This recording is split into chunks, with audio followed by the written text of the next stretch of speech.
E no vídeo de hoje eu vou te contar se você tem essas manchas ou conhece alguém que tem essas manchas, que isso pode ser um sinal do seu corpo que alguma coisa não está funcionando e deve ser resistência à insulina, mas eu vou explicar um pouquinho mais no vídeo. Espero muito que gostem e vamos pro vídeo.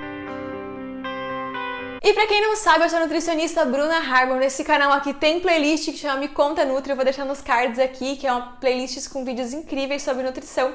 E eu também faço consultas online, então se você quiser ser meu paciente, se você identificar alguma coisa nesse vídeo aí que você tem resistência à insulina, a alimentação vai ser a sua maior aliada pra mudar isso, tá? E precisa ter uma alimentação específica pra resistência à insulina, não pode ser qualquer dieta não, mas então vem ser meu paciente, tem aqui informações sobre a consulta e tem também o link de agendamento que você pode entrar em contato. Um vídeo só sobre consulta que eu expliquei certinho, eu vou deixar nos cards também. Mas se você vê essas manchas, tanto em você quanto em alguém, elas normalmente são indicativo de resistência à insulina. Existem alguns outros sintomas que também podem levar à resistência à insulina, como por exemplo, maior concentração de gordura na região abdominal, cansaço em excesso, muita vontade de comer doce, aquela letargia pós-almoço, então você fica muito esgotada, aquela lomba, né? Logo depois de fazer uma refeição, né? Principalmente uma refeição maior. E alguns pelos no corpo, região de barriga, umbigo, algumas mulheres têm isso nos seios, até na região do rosto também.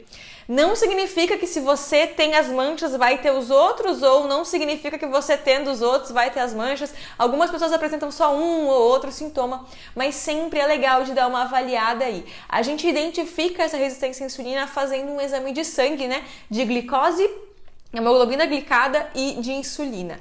Normalmente eu peço para os pacientes uma curva glicêmica pra gente ter certeza aí que são exames pra gente estar identificando. Mas você pode procurar um médico ou um nutri, ou sim, pode fazer a consulta online comigo, que a gente conversa bastante, a gente pode identificar aí melhor, a gente pode fazer uma requisição de exames, ver sobre isso, ou a gente faz uma boa análise clínica ali pra ver se realmente pode ser uma resistência à insulina. Mas o que seria resistência à insulina? Eu vou explicar de maneira mais básica possível. A insulina, ela não está conseguindo levar a glicose pra dentro da célula. Por que a gente tem vontade de comer doce, muita fome, muita indisposição? Porque a tua célula está pedindo energia, ela está pedindo a glicose e o teu corpo não está conseguindo colocar isso para dentro. A gente fala sempre que a insulina ela é uma chavinha e na resistência ela é como se fosse uma chave meio quebrada. Então ela funciona, mas um pouco não, um pouco sim, um pouco não. Então a glicemia pode subir, mas às vezes ela não sobe no primeiro momento, ela demora um pouquinho para subir e já vem outros sintomas. Por isso que eu falei dos outros exames ou de uma análise clínica para avaliar isso melhor.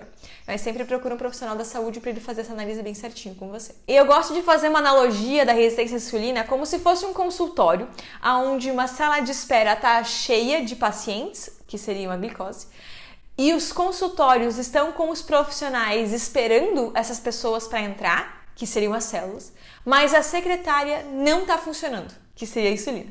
Então ela não consegue levar as pessoinhas para os consultórios, não consegue levar as células a glicose para as células. Então, os profissionais ficam ligando, pedindo, gente, manda pessoas entrar. E talvez ela manda só pro corredor. Fica um monte de gente passeando no corredor e não entra nos consultórios. É mais ou menos isso. Então, a glicose fica passeando na corrente sanguínea, fica sobrando, por isso que às vezes ela aumenta no exame, mas ela não consegue entrar na célula. E essas manchas, né, que a gente vê principalmente em regiões de pescoço, né, tem algumas pessoas na axila também, ou na virilha, elas são esse indicativo da resistência à insulina, pode estar acontecendo, ela pode ser um resultado disso também. Mas para alimentação, do que eu posso fazer então para reduzir essa resistência à insulina? A gente vai precisar controlar a velocidade da entrada de glicose na sua corrente sanguínea. Como que a gente faz isso?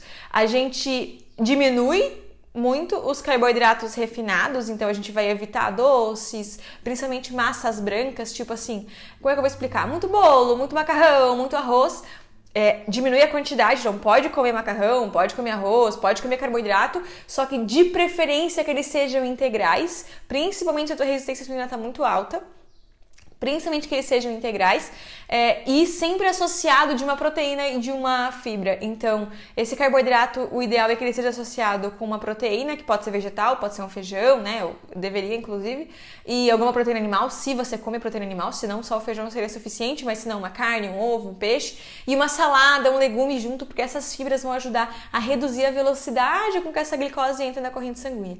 Estando com a velocidade controlada, é como se eu mandasse só um paciente por vez calorias, então ele consegue ainda achar o consultório que ele deveria entrar de maneira mais correta. Então, por isso que a velocidade é o que manda mais. Então, sempre associar o carboidrato com uma gordura, com uma proteína e com uma fibra. Ou pelo menos um deles, né?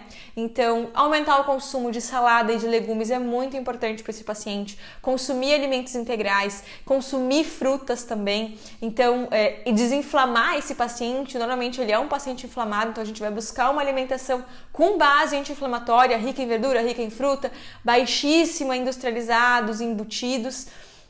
Fazer esse ajuste aí, então funciona muito bem.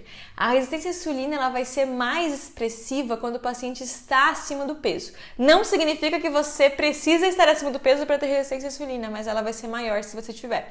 Então a perda de peso nesse paciente também ajuda bastante. E esse foi o nosso vídeo, espero muito que tenham gostado. Como eu falei, se você quiser ser meu paciente, tem o link aqui embaixo, então vem que eu vou te ajudar nessa nova jornada aí de sem resistência à insulina.